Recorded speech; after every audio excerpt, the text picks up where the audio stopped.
All right, guys, I'm going to give you a quick overview of the way we've structured, or the way I've structured the files. I'm just trial and error here. If you think of a better way, let me know. Hopefully this makes sense. So you'll have a share file. When you open it, you'll be able to add course development. So if you look at shared with me, it should be over here. You can move it into your files or leave it in shared. Doesn't really matter. When you click on course development, it's going to look like this. This is just some of our notes that we've been working on, including a copy of the curriculum. You'll go into IPLS lesson plans. So to clarify, this year we're doing the intro. Next year we'll be doing intermediate, or what some of y'all call, like for example, Fire 1. And then the third year we'll do the advanced, which y'all have been calling things like Fire 2. So there'll be, this year's the intro. Then we'll get to the intermediate and the advanced in the future, and try to keep that in mind as we're developing this year's curriculum. So as you click on the here, this may look kind of like what, because I don't have each of the standards named. But if you click on the resource list at the bottom, this shows you where everything is and what it is. So if you're over here and you're like, I have no idea what 10 is, you can come over to the resource list and scroll down, and 10 is fire science. If you go into 10 and click on 10, and you see 10-1 right here, 10-1 is history of fire science. So this IPLS resource list is in the main lesson plan down at the bottom. Now I moved all of our folders into here as well to get them kind of in one place. This is not where we should be storing the finished lesson plan product. For example, here's law enforcement pathway. These, when they're finished, should be moved into the unit they apply to. So for example, well, let me go back to here, and here's the resource list, and if you'll notice here that I've already moved a couple in.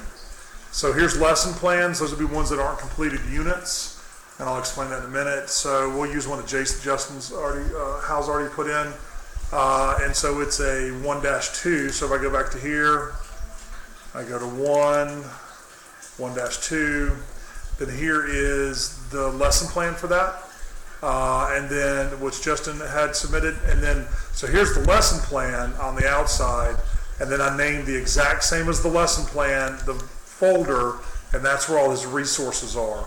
And that's just, we've got to be able to find stuff, and if you think about it, in the end, we could have 300 lesson plans across all these standards, and it's just got to make sense. So as we're pulling these in, I renamed it from Justin. Originally had it abbreviated. It needs to match the name of the lesson plan, and then the folder needs to match that with the supporting materials. And then when the person who's the user comes here, then they can just click here and it'll automatically open, and they'll see the lesson plan, and then they'll be able to open the files directly. In fact, I don't know if the regular users will ever see this as much, like the stuff you and I are seeing. It's kind of confusing. I don't think they'll see this because hopefully they'll be linking directly from the resource list when we're all said and done. Some of these may actually link out separately, but that's an example. Justin's finished one. I submitted it. I got it linked here under 1-2. Down here's an example of a finished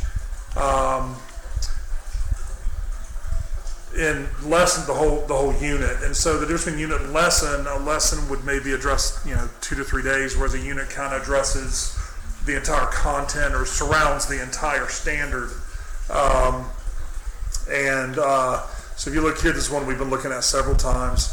So it's 2-3. So the end user, when we share these with our on the website and with all the instructors, sometime later this year, they'll be able to link directly. But if you look on here, it's 2-3.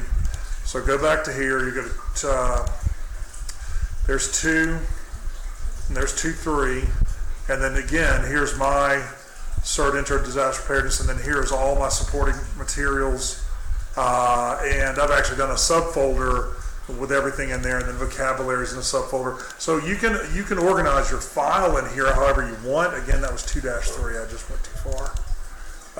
But here's the lesson plan on the top, and then the files within there are the supporting files, and the wording is identical from the lesson plan so that people can find it, because later there may be 4 lesson plans in here, and each of those unit plans or lesson plans or combination thereof, and the people need to be able to find those folders relatively easy. But if you look on the resource list, all they're going to see in the end is there's the files for the lesson, and they'll be able to link directly to it and see everything that I just showed you. But I was trying to show you both sides of this. Since we're kind of we're kind of the Oz behind the scenes, I needed you to understand where you're putting your lesson plans. And hopefully this isn't too confusing. So there's the lesson plan. There's each of the 15 sections, and then each one of them is broken down by their subsections. And while you're looking at it, thinking, well, how in the world would I know? Again, if you go back to the main page, you'll see the resource list, and the resource list has it listed. You can see 2-1, 2-3, 2-5. But if you want to see, I've already shown you this on the other one, but I would really love it if you move the files into those, the shared drives, and then if you could actually make these sublinks go to those files, that would be really awesome, so that people aren't linking to your files back in your home drive, but are linking into the Lapson drive. So when they, here's a video that you may have, well, that's actually going to be outside. But anyway, like the PowerPoint, things like that. It'd be really great if those were the ones that were within here.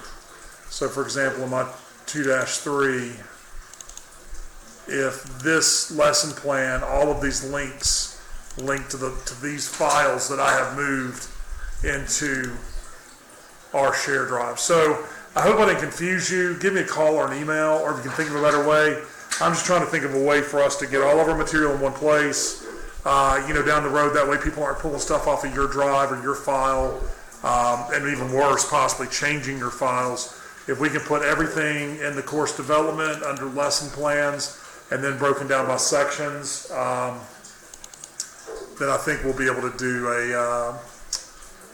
have it all in one central location. And in the end, I think that'll be better. Hopefully you're seeing kind of where this is going. I'm hoping that, like I said, soon we'll have every single one of these will have at least lesson plans, if not unit plans. And so right now, if you've got them in lesson plan format, or however your county's done it, let's just go and start getting those moved into this as fast as possible. And then down the road, I would really prefer going directly into the unit plans, because that's kind of the final copy. But we just need to start filling this stuff in, and I know we're kind of on a time crunch. And I also know a lot of us are volunteering for this like I am. So just get to me what you can get. You move it into the files, you give it the names and everything, and just, if you have any questions, shoot me an email. But this hopefully kind of clarifies between the two videos everything that's going on, and I thank you guys so much for all the stuff you're doing. Can you imagine being a first-year teacher next year and coming in here and seeing all of this filled in, and they can go in and start teaching without having to reinvent the wheel?